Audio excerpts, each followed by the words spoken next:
आज के सत्संग की वाणी स्वामी जी महाराज जी की है।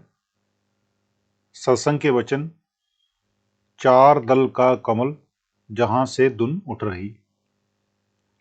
सुरत सतगुरु से मिलकर त्रिकुटी में पहुंच गई, जहां चार दल का कमल है, जहां से उसकी धुन उठ रही है। इसे हंसमुखी भी कहते हैं। जिस वक्त सुरत 9 द्वारों को छोड़कर ऊपर चढ़ी तो बिजली की चमक दिखाई देने लग गई। फिर जोत आ गई, अंदर नूर और प्रकाश पैदा हो गए। मगर ये नूर और जोत नकली है, असली आगे आएंगे। आगे सतगुरु का स्वरूप प्रत्यक्ष हो जाता है। नीचे सुरत में नासूत यानी 6 चक्र, गुदा, इंद्रिय और नाभि, जिनके धनी गणेश, ब्रह्मा और विष्णु हैं। हृदय, कंठ और तीसरा तिल, जहां शिव, शक्ति और निजमान का वास है। कंठ में 16 दल का कमल है और वहां दुर्गा, जहां शक्ति का वास है। तीसरे तिल को शिव नेत्र, जहां श्याम सेत भी कहते हैं। इन 6 चक्रों को तय करके सुरत मलकूत यानी सहस दल कमल में आ गई, जहां ज्योत निरंजन का वास है और शब्द प्रकट होता है। इसके आगे सुरत जबरूत यानी त्रिकुटी में आ गई। त्रिकुटी को ब्रह्मा पद भी कहते हैं। वेद सहस्रदल कंबल को आत्म पद और त्रिकुटी को ब्रह्मा पद भी कहते हैं।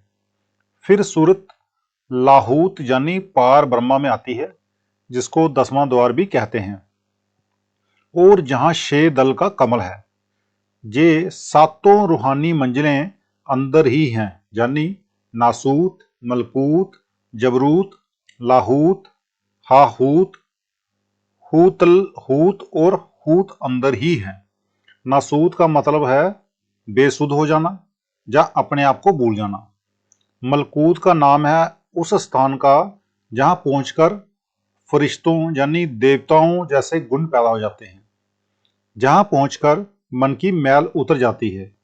जबरूत का मतलब है रब्बी सिफ्त यानी परमात्मा के गुण, जहां पहुंचकर सूरत में रब्बी गुण प्रकट हो जाते हैं। लाहूत का मतलब उस खुदा से है जिसके सिवाय दूसरे कोई ना पहले था, ना अब है और ना आगे होगा। जहां पहुंचकर आत्मा तौहीद यानी एकता का भाव जागृत हो जाता है, जहां पार ब्रह्मा का वास है। फिर आप कहते हैं, हाहूत का जाए खोला द्वारा, हूत लहूत और हूत समाहरा। अब सुरत ने हाहूत यानी महासुन का दरवाजा खोल लिया। ये एक बड़ा भारी मैदान है, जिसमें 5 शब्द और 4 मकाम संतों ने गुप्त रखे हैं, जहां 8 दल का कमल है। महासुन पार करके फिर सुरत बमर गुफा में पहुंचती है। इसका नाम सूफियों ने हूतल हूत रखा है, जहां सोहम पुरुष का वास है। ये सोहम सवासों का सोहम नहीं, 10वें द्वार तक काल की हद है। ये 2 स्थान यानी महासुन और बमर गुफा महाकाल की हद में है। आगे सतलोक का देश आ गया, जहां सतपुरुष का वास है। सतलोक या सचखंड को मुसलमान फकीर हूत या हक कहते हैं। उसके ऊपर 3 लोक और हैं, जो संतों ने प्रकट करके बयान नहीं किए, लेकिन अब इस जमाने में हजूर स्वामी जी ने बड़े विस्तार पूर्वक बताए हैं। अब सुरत जहां पहुंची, दल का मतलब वृत्तियों और धाराओं से है। नीचे के स्थान के दलों को और ऊपर के मुकामात के दलों को धाराएं कहते हैं। ऋषि मुनियों महात्माओं ने कमाई की, खंडों ब्रह्मांडों पर चढ़े। जो जो नज़ारे उन्होंने अपने अंदर देखे, वे हमारी हिदायत के लिए कागजों में ले आए। अब धर्म पुस्तकों में उन नज़ारों का जिक्र है। नज़ारे खुद नहीं है वहां पर, खाली उनका जिक्र है। वे तुम्हारे अंदर हैं, हमारे अंदर हैं। जब अंदर चढ़ोगे, नज़ारे खुद ब खुद तुम्हारे सामने आ जाएंगे। जो ये नज़ारे देखना चाहे, उसको सतगुरु के सत्संग में आना पड़ेगा। अगर सतगुरु के सत्संग में आकर उनसे नाम ना मांगे तो राह भी नहीं मिलती और नज़ारे भी दिखाई नहीं देते। फिर आगे कहते हैं, हूत मुकाम फकीर अखीरी, रू सूरत जहां देती फेरी। हूत सतलोक सचखंड या मकामे हक फकीरों की आखिरी मंजिल है। सुरत जहां पहुंचकर सतपुरुष का दर्शन और परिक्रमा करती है, जहां इस दुनिया में गुरु का देह स्वरूप है। जब ऊपर सहस दल कमल में जाएंगे तो गुरु का सूक्ष्म स्वरूप है। जब ब्रह्मा में जाएंगे तो कारण स्वरूप है। जब पार ब्रह्मा में जाएंगे तो शब्द स्वरूप है। ज्यों ज्यों ऊपर जाएंगे रूप बदलता जाएगा। जब सुरत सचखंड में पहुंची तो वहां गुरु का कालपुरुष स्वरूप दिखाई दिया। वहां बीन की धुन हो रही है। हमारे जैसी कई दुनिया उसके अधीन है।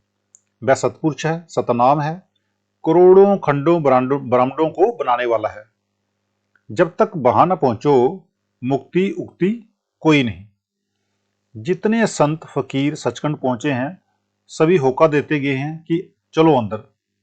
जब रूह सचखंड पहुंचती है तो देह स्वरूप सतगुरु जिसने कि नाम दिया था उसको सतनाम की गोद में डाल देता है। जो असली गुरु है वह सतनाम है।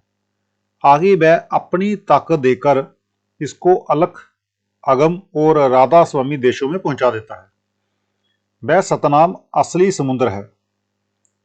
जब रूह रूपी कतरा उस समुद्र में मिलकर समुद्र हो गया तो रूह और मालिक एक हो गए।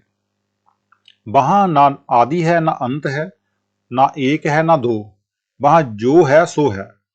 सभी संत वहां जाकर चुप हो गए। सारी दुनिया की रचना वहीं से शुरू हुई है।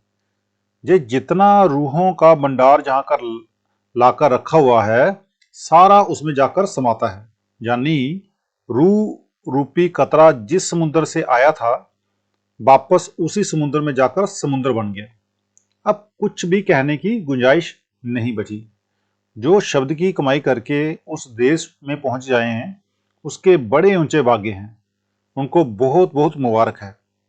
दोहा, अल्लाहू त्रिकुटी लखा, जाए लखा हा सुन, शब्द अनाहू पाई या बवन गुफा की धुन। जो मुसलमान कामिल फकीर हुए हैं उन्होंने रूहानी मंजिलों के नाम अरबी में रखे हैं और हिंदुओं में संस्कृत में है। बातें एक ही हैं। अर्शे अजीम या त्रिकुटी तक की रचना प्रलय में ढह जाती है और मकामे हु यानी पार ब्रह्मा और अनाहु सोहम या भंवर गुफा के देश महाप्रलय में गिर जाते हैं। अब सूरत गगन पर आ गई। इस मकाम को हिंदू त्रिकुटी और मुसलमान अर्शे अजीम कहते हैं। ये रूहानी सफर है और कामिल फकीरों का रास्ता है। सहस दल कमल या मकामे अल्लाह का मालिक अल्लाह यानी निरंजन है जो अर्शे अजीम का मालिक है। हिंदू महात्माओं ने उसे ब्रह्मा कहा है। रूह उससे जाकर मिलेगी। इस मुकाम पर रूह को काफी अरसा रहकर इबादत करनी पड़ती है। रूह या सूरत के ऊपर तीन गिलाफ या तीन शरीर है। पहला स्थूल, दूसरा सूक्ष्म और तीसरा कारण। मुसलमान फकीर इनको कसीफ, लतीफ और लतीफुल लतीफ या अल्तफ कहते हैं। 6 चक्रों तक स्थूल शरीर है। सहस दल कंबल में सूक्ष्म रूप है। जे रूह जहां त्रिकुटी में पहुंची तो दोनों शरीर उतर गए। अब तीसरा कारण शरीर इसके हाथ साथ है। इस जगह का नूर लाल है। गुरु नानक साहब, कबीर साहब और अन्य फकीरों ने भी जहां के नूर और रोशनी को लाल रंग का कहा है। यही स्वामी जी महाराज कहते हैं, शम्स दीदम बरंगे सुरखाजा, खुर हजारा ना हम सरत जेवा। कि इस दुनिया के 1000 सूरज जमा करो लेकिन उस त्रिकुटी के लाल रंग के सूरज का मुकाबला नहीं कर सकते। अब रूह अर्शे अजीम से उठकर मकामे हु जानी पार ब्रह्मा को चल पड़ी। जब वहां की खुशनुमाई और लीला देखी तो उसकी हालत कुछ और ही हो गई। अब वह नीचे के देशों को देखना पसंद ही नहीं करती। त्रिकुटी में 8वां कमल है। 9वां कमल पार ब्रह्मा यानी 10वें द्वार में है। पार ब्रह्मा निराला देश है। 10वां कमल जिसका नाम अंचित है महाशून्य में है। ज्यों तो गुरु नानक साहब, कबीर साहब और अन्य सभी संतों ने इस स्थानों का भेद किया है, मगर जितना स्वामी जी महाराज ने खोला है इतना और किसी ने भेद नहीं खोला, क्योंकि स्वामी जी के समय में मजहबी आजादी का जमाना था। इसके विपरीत गुरु नानक साहब, कबीर साहब और अन्य संतों का जमाना सख्त था। अगर वे खोलकर कहते तो हुकूमत की ओर से फांसी पर चढ़ा दिए जाते। 11वां कंबल भंवर गुफा यानी सोहम में है। अब आगे सोहम का देश आ गया। इसको अहले इस्लाम मकाम में अनाहू कहते हैं। सोहम का अर्थ है जो तू है सो मैं हूं। कतरा समुद्र को देखकर कहता है कि मैं उसकी जात हूं। समुद्र भी पानी है और मैं भी पानी हूं, मगर वह समुद्र है और मैं कतरा हूं। बंबर गुफा सचखंड का दरवाजा है। अनाहू का अर्थ भी है कि जो तू है सो मैं हूं। अहले इस्लाम ने ये नाम अरबी में रखे हैं, हमारे संस्कृत में है। 88,000 खंड मंडल हैं, जिनमें भक्तों की आबादी है। इनको सोहम तक का गुरु मिला है। ये खंड मंडल सोहम देश के गिर्द चक्कर लगा रहे हैं। जो नज़ारे इन खंड मंडलों में हैं, उनकी मिसाल दुनिया में मिल ही नहीं सकती। मजबूरन संतों ने उनकी मिसाल हीरों और पन्नों से दी है। हीरा और पन्ना तो मिट्टी है, जड़ है, लेकिन उस जगह मादा यानी कि स्थूल नहीं है। संतों की तो मिसाल देकर समझाना है, क्योंकि इस दुनिया में हीरों और पन्नों से बढ़कर कोई कीमती चीज नहीं। अंदर शब्द सुनकर पहले देश की धुन सुनी, वह सहस दल कमल में ले आई। उस धुन को पकड़कर ब्रह्मा की धुन सुनी, जो कि ब्रह्मा में ले गई। फिर पार ब्रह्मा की धुन को सुना, वह पार ब्रह्मा में ले आई।